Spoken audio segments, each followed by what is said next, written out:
नमस्कार साथियों। कल जब श्री राजीव त्यागी जी के निधन का समाचार सुना, उसके बाद से स्तब्ध हूँ, निशब्द हूँ। श्री राजीव त्यागी जी के रूप में मैंने अपना एक बड़ा भाई, एक बहुत बड़ा शुभचिंतक व एक अजीज़ दोस्त को खोया है। कांग्रेस पार्टी के साथ साथ ये मेरे लिए एक बहुत बड़ी व्यक्तिगत क्षति है। ईश्वर से प्रार्थना है कि वह दिवंगत आत्मा को अपने श्री चरणों में स्थान दें।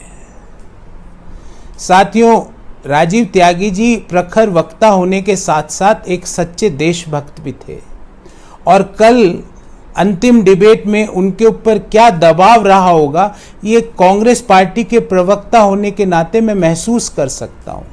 ये दबाव हमारी धैर्य की, हमारी सहनशीलता की परीक्षा देने के समान होता है। साथियों, सबसे पहले तो डिबेट का टाइटल ऐसा चुना जाता है जिससे समाज में बंटवारा हो सके, जिसमें भाई से भाई को लड़वाया जा सके, जिससे समाज के बीच में वैमनस्य पैदा हो सके। उस टाइटल में बिना डिबेट के ही सत्ताधारी दल को विजयी घोषित कर दिया जाता है। उसके पश्चात जैसे ही डिबेट चालू होती है तो सारे सवाल कांग्रेसी प्रवक्ता से पूछे जाते हैं, जो 6 साल से अधिक समय से देश में राज कर रहे हैं। उनके लिए कोई सवाल नहीं होता है। जब सत्ताधारी दल के लोग हमारे ऊपर ओछी टिप्पणियां करते हैं, हमें गाली देते हैं, हमारे माता पिता के लिए ओछी बातें कहते हैं, हमारे शीर्ष नेतृत्व के लिए ओछी बातें कहते हैं, हमारे धर्म के लिए ओछा बोलते हैं, हमारे पहनावे पे ओछी बातें करते हैं, हमारे सिर पे लगे हुए तिलक के लिए ओछी बातें करते हैं, उनको कोई नहीं रोकता है। पहली बात तो हमें वापस जवाब देने का समय ही नहीं, पर्याप्त समय ही नहीं दिया जाता है, और अगर पर्याप्त समय दे दिया जाता है तो हमारी आवाज को धीमे कर दिया जाता है। अगर आवाज धीमे नहीं की जाती है तो अचानक से ब्रेक लेने का याद आ जाता है। अगर ब्रेक नहीं लेते हैं तो तकनीकी कारणों से हमारे से संपर्क टूट जाता है।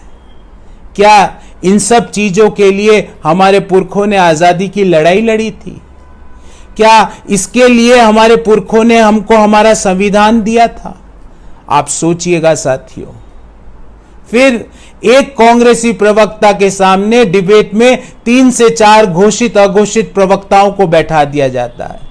एक प्रवक्ता भारतीय जनता पार्टी के रूप में, एक प्रवक्ता आरएसएस के प्रवक्ता के रूप में, एक प्रवक्ता इंडिपेंडेंट एक्सपर्ट, जो इंडिपेंडेंट एक्सपर्ट नहीं होता है वो भाजपा का कई मायनों में सदस्य निकलता है। क्या ये डिबेट का स्तर है?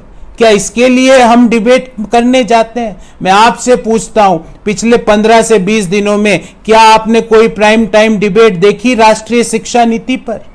मैं आपसे पूछता हूं, पिछले 15 से 20 दिनों पे क्या आपने जो एनवायरमेंटल लॉज में जो फेरबदल करने का प्रयास किया जा रहा है उसके ऊपर कोई डिबेट देखी? आपका उत्तर होगा नहीं। राजीव त्यागी जी को सच्ची श्रद्धांजलि यही होगी कि हम सब सही मुद्दों पर और सही मायने में और संतुलित डिबेट करें। यही राजीव त्यागी जी को सच्ची श्रद्धांजलि होगी। बहुत बहुत धन्यवाद। जय हिंद।